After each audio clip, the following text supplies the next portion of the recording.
zay ny mahakasika an'iny fa mbola eo amin'izay tontolo ny politika zay hatrany tsy afapo tamin'ny fanapa-kevitry ny HCC izay nanamafy ny maharadalàna ny fanendrena ny premier ministre ny vondrona politika mapara. Io no fanambarana nataon'ny solombavambahoaka Naivo Raolodinina raha nanao fanambaram-pananana teny Amboday sy ny mpikambana roa hafa ao amin'ny mapara androany.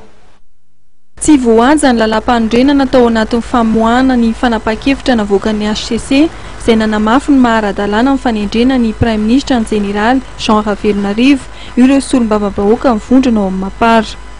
Voakan'ny HCC reny aminay dia manaja fotsiny izay fa aminay reny tsy manara-dalàna.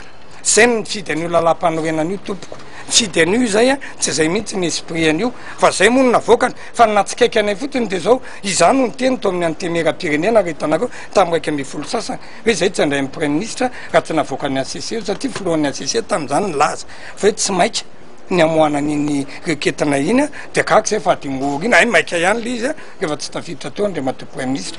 Momba ny raharaha fanomezana 4-4 dia nanambara amin'ny mapara fa zon'ny solombavambahoaka ny anana fiara entina miasa indrindra fa ireo miasa any amin'ireo toerana lavitry ny renivohitra sy ny ratsy lalana.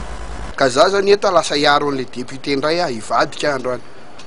Lasa aratsiana be ilay député indrindra fa ilay député nanampy an'ilay filoha noho ny efa vita daholo ilay lalàna ilaina ampandanana an'ilay zavatra azo atao an'izany ilay député ranga enjehany isan'andro ilay député tsy ireo ingeny namorona zany hoe mena 4-4 ny député iasana fa tamin'ny androny Ravony ary ny antony indrindrindrindra dia satria ratsy ny lalana any amin'zareo dia nomeny zany anatanterahana ny asany ka rehefa nomena ny taloha meo ny ambony.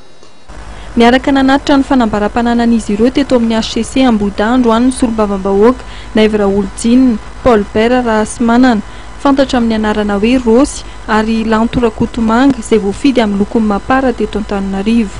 Niandry ny fotoana androany izy vao nanatanteraka izany noho ny fanajana ny toromarika napetraka ny filohan'ny antemera-pirenena ny amin'ny tokony antanterahany ireo solombavambahoaka rehetra miaraka amin'izany ny fanambaram-pananana izany.